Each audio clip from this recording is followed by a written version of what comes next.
everyone. How's everyone doing today? I want to come on here and dive into the way high ticket buyers are buying and give you guys some actionable tips that you can use in your messaging, with your ads, with your social media, all that good stuff, so that you can attract high ticket buyers. Because if you're in my world, you're probably interested in that. Or if you're not, you can listen and take what you will from it. But high ticket buyers buy a little differently. And one of the things I see people doing with their content is they're focusing really on the negative, and they kind of talk down to their audience, or they're really drilling in the pain point.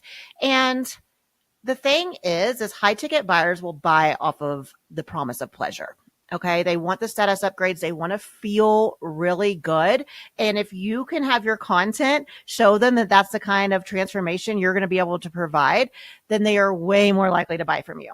Okay. And high ticket buyers have choices, right? They're not desperate as far as their financial status and things like that. So they have choices, and they're going to go with the person that not only they trust, that can give them that transformation, but also the person who has made them feel hopeful, made them feel like they're going to be able to accomplish their dream, which is what you are helping them accomplish in this space. So we have a little process for this that we go over with all of our done for you clients. We go deep into this. I do a 90-minute session where I'm just interviewing them, and I pull out all this juicy content based on my Michelin messaging framework. But again, today I'm going to go over this annoyances to pleasure, not pain to pleasure, annoyances to pleasure piece of this. And so one of the things that you can think about when you're creating this type of content are not necessarily pain points, but frustrations. And there's a difference. So a frustration would be, hey, I am getting clients. I have clients. I'm getting them through networking and referrals, but my social media is not bringing me in the clients that I want it to bring. It feels like I'm putting all this effort and it's not producing. Okay. That is a frustration. You see what I mean? A pain.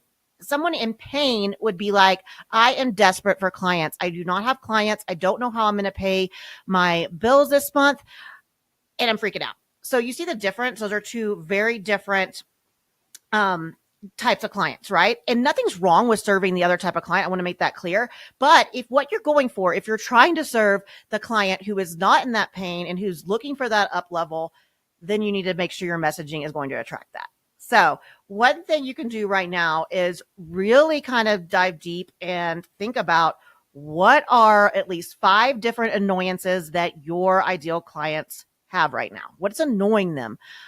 What could you do? How does your offer take them from that annoyance to a pleasure, right? And again, we're not drilling in the pain. It's more of what's annoying. It's not, hey, they're up all night, like sweating bullets, like anxiety attacks over this, but it is something that they really wish that they could transform. And so that's one of the things I want you to think about.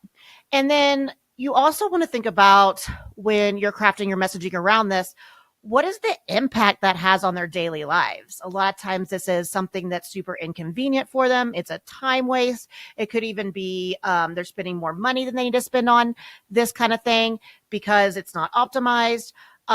Maybe their relationships are suffering, their health is suffering, things like that. What is the impact that these annoyances in their lives are having every day for them? Why are they thinking about this? Why is this annoying to them? Why do they wish this would just get fixed?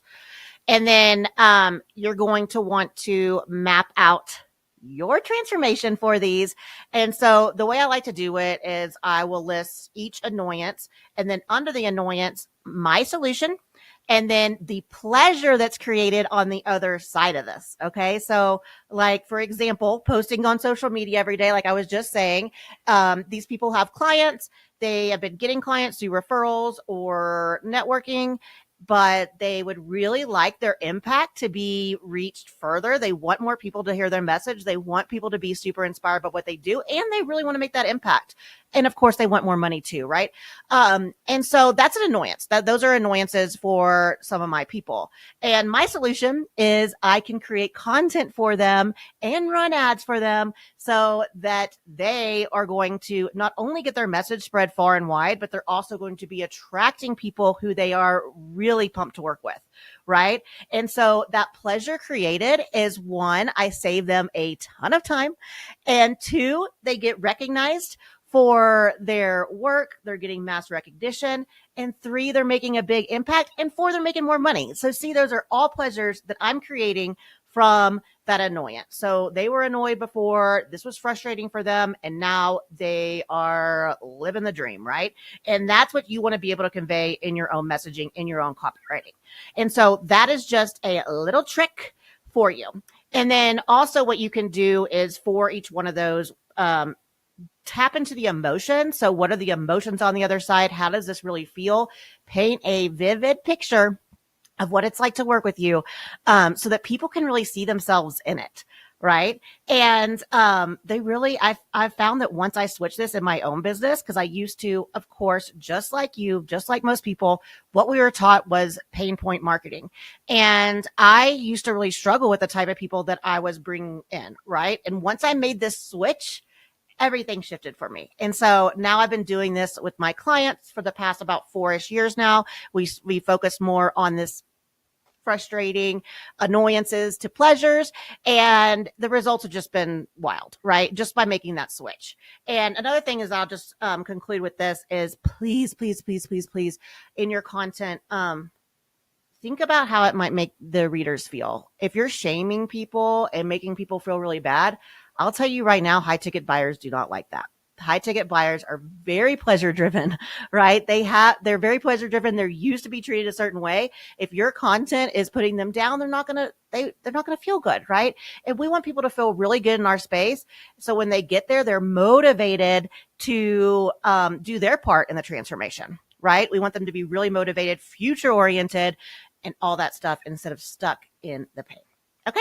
Hope that helps. If you would like just a little PDF of my Michelin messaging framework, drop MM down below and I will get that to you. But let me know if you have any questions. If you need help with this, slide in my DMs, because of course we can do this all for you and have you show up like the rock star you are. All right. Talk soon.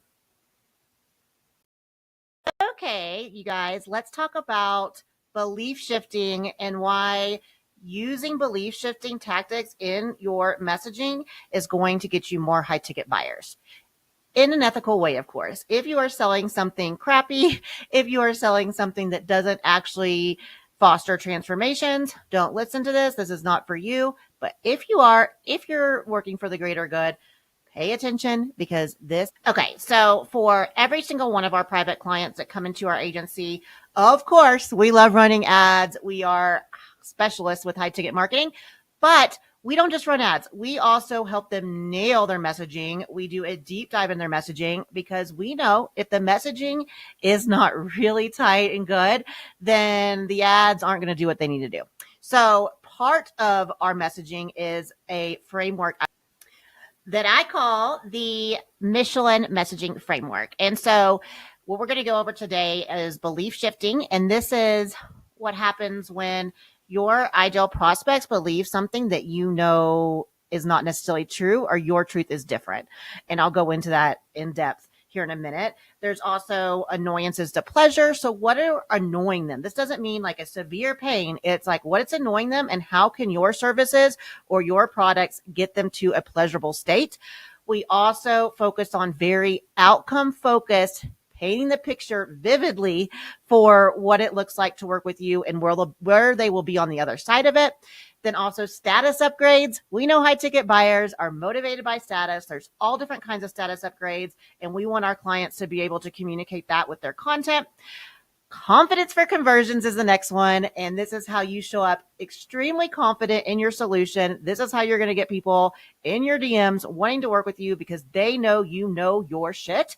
And also the feel good factor. How do your offers help people feel really freaking good? That is why high ticket buyers will buy from you over and over again.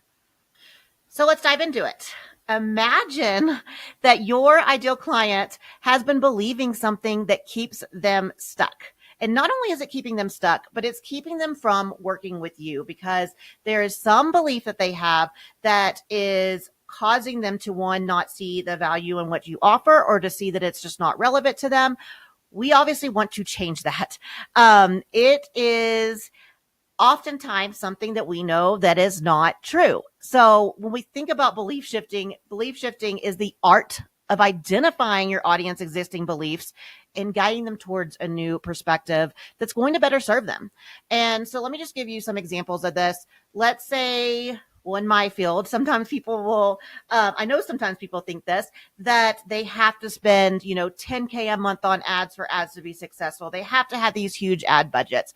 And I absolutely know that's not true, because all of my clients start with lower ad budgets. We often scale up, but we have huge success with lower ad budgets. And I know for a fact it is not true that you have to have thousands and thousands of dollars to invest in advertising. Let's also say that maybe you're in the health space and that a lot of your perfect for you clients are thinking carbs are bad. Carbs are bad. They can't eat carbs. They are strictly against carbs and all of that. But maybe you think, and that's not true because you've had massive success with your clients losing weight or doing whatever, getting healthy, and they're still eating carbs. So those are just a couple examples, but I want you to think right now, what are some things that your audience believes that is not true? And that's a starting point for all this, because we want to get them to shift their perspective. And guess what happens when they shift their perspective and you're the one that did it? They have a tremendous amount of trust, admiration, and they really view you as a true expert. So one of the things we do for our clients is what we call belief mapping. And so what we do is we'll put the service or the offer in a mind map, and then we're just kind of going out and listing all the beliefs that their prospects might have that we want to change, or that we know that are not true. And so I suggest that you do this, and then I suggest you rate each belief on how strong it is, and also ask yourself, where does that belief come from? Is it from other marketing agendas? Is it from the way people grew up? It's important to really, really deeply understand your prospects. That's how you create really good messaging, really good copy, and get really good success with your ads. So take some time to do this and really map it out. And just think about how strong is that belief, because then you're going to know how much you need to be marketing about that belief and be using it in your messaging so that you can change that belief. And then also where that belief came from. And then how do you know that belief is not true? Or how do you know that's not a universal truth? What do you know to be true that's different than that? Just like the examples I was saying earlier. And bring in any kind of data you have so that you can bring those into your marketing stories to support that. And that is how you're going to shift that belief, if that makes sense. Because we really, really want to be able to, again, shift their perspective, shift the way they're thinking about these things so that it positions you as a true expert you are, and so that they have a tremendous amount of trust in you and what you have to offer and how you can help them get to where they truly, truly desire. So I would love to know some things that are coming up for you guys. So drop it in the comments. I'll come back and help you kind of flesh this out if you want. And I've gotten really, really good at kind of diving deeper into understanding why people believe the things they believe and what we can do to shift those perspectives.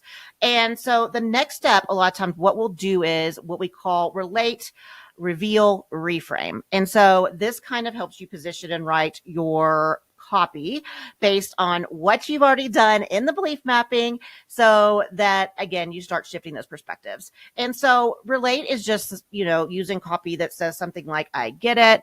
You've heard so many marketers tell you that you need to spend at least 5K a month on ad spend in order to have success. So that would be me relating, because I understand that's where they're at. I'm meeting them where they're at, and I know that they've been hearing this message consistently. And then we want to reveal, and this is revealing what we know to be true. So I could say something like, what if I told you that none of my clients come to me and start with $5,000 ad budgets. Even if some company is making $1 million a month, I'm not going to start them with a $5,000 ad budget. And then we're going to reframe. And so that's where I am going to let them know the data behind it. And so I will say the reason why I do this is because I use a very specific testing method that lets us know by data what's going to work for my clients under $1,000 ad budget. And then we scale from there. I've helped hundreds of small businesses scale their ads when starting with under $1,000 ad budget. And many of them have come to me after working with other ad agencies and had their biggest launches ever. So you see how we kind of like, we're able to relate to them, reveal how what we know to be true is different, and then kind of back it up with that reframe so that they're now being able to envision themselves in it being successful with this new belief. So hope that makes sense. Let me know if you have any questions below. And then the other things you can kind of do to continue to support this are you can obviously use social proof, testimonials, anything like that. I know we have to be kind of careful with testimonials these days, but you can use case studies to really help. You can also do future pacing, and this is part of our framework as well, but to really get people to envision their own business now that they have this new belief. How is that going to get them, or their own life or whatever? How are they going to be more towards what they truly, truly desire with this new way of thinking? And so those are ways to kind of back it up and support it as well. All right, guys, hope this helps. This is just one part of the mission messaging framework. Of course, we dive deep into this and help every single one of our clients with this. So if you need help, hit me up. Happy to help you. Talk soon. Hey everyone, happy Sunday. It's Dr. Jackie Nolke, Facebook ad agency owner, creator of the high ticket ecosystem. And today I want to go over, give you kind of a bird's eye view and go over the parts of our high ticket Facebook ad funnel that we're using now and we're going to use in 2025. We've been testing this. It's working beautifully. And it's really the types of ads that you need to be running if you want to sell high ticket in our current environment. And so if you're a true expert, I just want to say there is massive, massive opportunity for you. The industry has shifted recently, but in a really good way, in my opinion, because people can see through the BS, right? And they want to hire true experts, and they want to hire people that they can trust. And so what we need to do is we really have to position you to where people can understand your expertise and they can see that you can really take them to where they desire. That is hugely important when we're talking about high ticket. So let's dive into it. And by the way, if my sound is a little off or it looks a little different, I'm traveling right now. So I'm presenting where I can. But let's dive into it. Let's get into the type of ads that you should be running in 2025 if you are an expert selling high ticket. And so these are the three categories, how I like to categorize them as far as what kind of ads you should be running. So you need to be running ideal audience building ads. And so it's not just about building any old audience. We need to build an audience that is ideal for your offers, who are really interested and who have the capacity to invest in what you're selling. Of course, you want those conversions. We want to be getting leads, but we want those leads to convert into sales. And then this part is super, super important. I'm calling it deepening the connections. And this is where you're building that trust, and hugely, hugely important in 2025, you guys. So people are, again, more discerning, but that's good for you if you're an expert, because you're going to be able to show them your stuff and they're going to want to invest in you. And it's just going to feel really good. The whole way I like to do marketing is so that it feels good for you as the expert, and also for the prospects and the your clients, right? We want the whole process to feel really good for them. We want it to be empowering for them, and we want to build goodwill, and we want to build a brand that people can trust, and so you build a really, really, really strong reputation. And that is what this process is going to do. So I'm going to go over it, a bird's eye view of this. If you are interested in working with me, right now I have my Black Friday offer that is filling up fast. It's 50% off our done for you, complete done for you for 3 months. Where not only am I going to do all of this for you, but I'm also going to, me and my team are going to write all of your copy for your emails, your sales pages, your email funnels, all of your social posts using my Michelin messaging framework. So if you want that, and if you want the full video breakdown of me going through all these steps, send me a DM or drop me a line and I'll get that to you. Okay, so let's dive in. Your ideal audience building. This is where you're going after cold traffic, meaning people who have never heard from you, and you're building goodwill and you are showcasing your expertise. And so you want to use a combination of different ads for this because people consume content differently. And so mix this up and test that out. Then, of course, you have your conversions, and this is where you're getting those leads and sales. And so, what's happening over here is you're building an audience that you're sending here. That's why there's this here. And with leads and sales, with leads, we're testing both warm and cold. With sales, we're just going to warm. And I highly, highly suggest in this day and age to build that trust, showcase your expertise, build the goodwill to be doing a live webinar, workshop, whatever you want to call it. And eventually you can turn that evergreen, but first testing it out for that. The other parts of this, you're also going to send this audience over here, is you want to be building that trust and deepening those connections. They first hear about you, and then we need them to really see you showing up in the feed, omnipresence, all that good stuff. And this is where you're building that trust and doing really strategic content so that you build the trust, so that you showcase your leadership, your expertise, all that good stuff. All these people, guess what? They go back over here. And so it's a cycle of how they're seeing your content. So we're getting them through the funnel and having those sales conversations. So that is an overview of how you build trust. I can't speak. The beautiful part of all this is that this is all automated. I'm going to do this for you. If you work with us, we're going to automate all this so that you have a machine working for you that builds your trust, builds your brand, and gets you those sales. So I know this was quick. Just want to pop in here real quick. Again, if you're interested in working with me, drop a line or send me a DM. I'll send you a more detailed video on this, and I'll also share with you our Black Friday offer. All right, talk soon. Have a beautiful Sunday. Love you guys.